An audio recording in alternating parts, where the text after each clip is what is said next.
Dear parents and students, आज मैं एक बेसिक पॉइंट के बारे में डिस्कस कर रहा हूँ।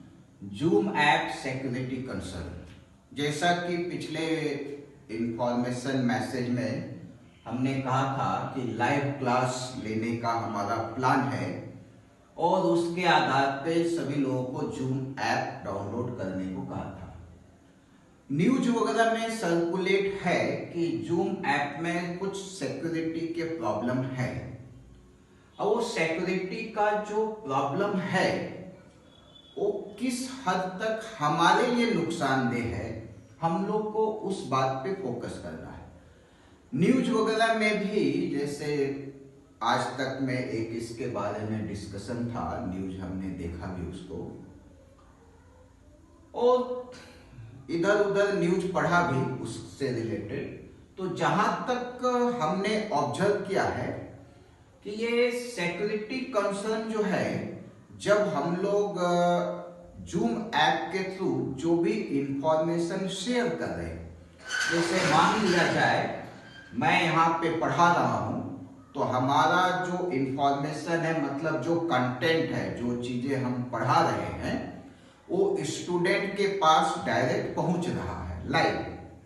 सिक्योरिटी प्रॉब्लम क्या है इसमें? कोई थर्ड पार्टी जो अननोन है, हमारे और स्टूडेंट से अननोन है, वो भी इलीगल तरीके से हमारे वीडियो को वॉच करके पढ़ सकता है। This is the security problem.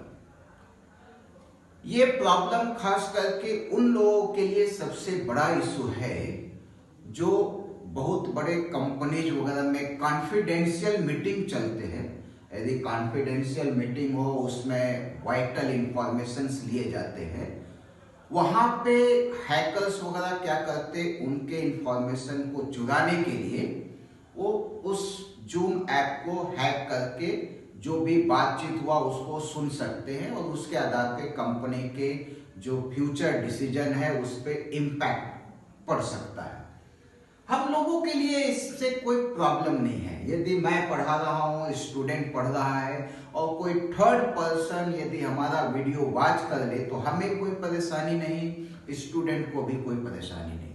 इसलिए जूम ऐप का जो सिक्योरिटी कंसर्न है, ये मोबाइल के अंदर जो डेटा है उससे लेकर नहीं है।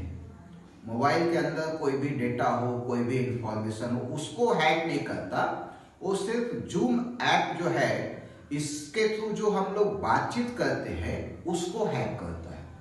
जैसे व्हाट्सएप में है, व्हाट्सएप में आप देखेंगे उसमें लिखा रहता टू वे इंक्रिप्शन, मतलब जो हम लोग बातचीत या मैसेज डालते हैं व्हाट्सएप पे, वो इंक्रिप्ट होके फिर दूसरे के पास जाता है। जूम में जो इंक्रिप्शन है वो लो क्वालिटी का है या फिर जैसा भी हो, उतना टेक्निकल मालूम नहीं, कोई भी थर्ड पर्सन हैक कर सकता। तो ये है सिक्योरिटी कंसर्न और इस सिक्योरिटी कंसर्न का एज ए टीचिंग फील्ड में कोई लेना देना नहीं रहा। और जूम में खास बात यह है कि शायद बहुत सारे ऐसे पॉइंट्स वगैरह है जो खास करके ऑनलाइन या लाइव टीचिंग में हेल्पफुल है। इसीलिए बहुत सारे स्कूल्स वगैरह जूम ऐप का यूज कर रहे हैं। कुछ कोचिंग क्लासेस भी जो फेमस है लाइक फिटजी, आकाश, ये लोग भी जूम ऐप के थ्रू ही ऑनलाइन टीचिंग कर रहे हैं। इन्हीं सब वजह को ध्यान में रखते हुए हमने भी ये डिसाइड किया कि जूम ऐप के थ्रू ही टीचिंग शुरू किया जाए। हाँ, मैं इसका अल्टरनेटिव के बारे में भी सोच रहा हूँ।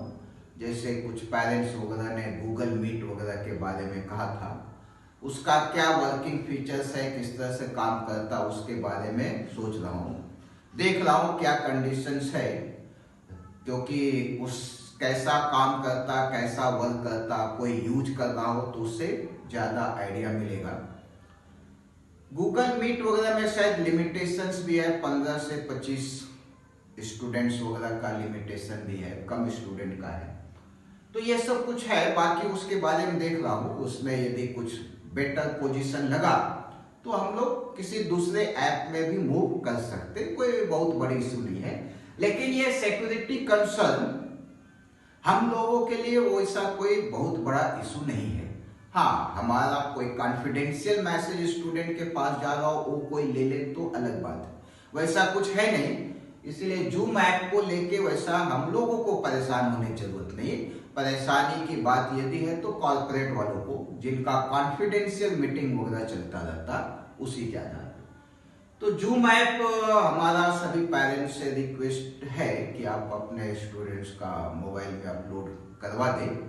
जो लोग नहीं करवाए हैं, बहुत लोगों ने अपलोड करवा चुके हैं, और उसके बाद हम लोग क्लासेस शुरू करेंगे।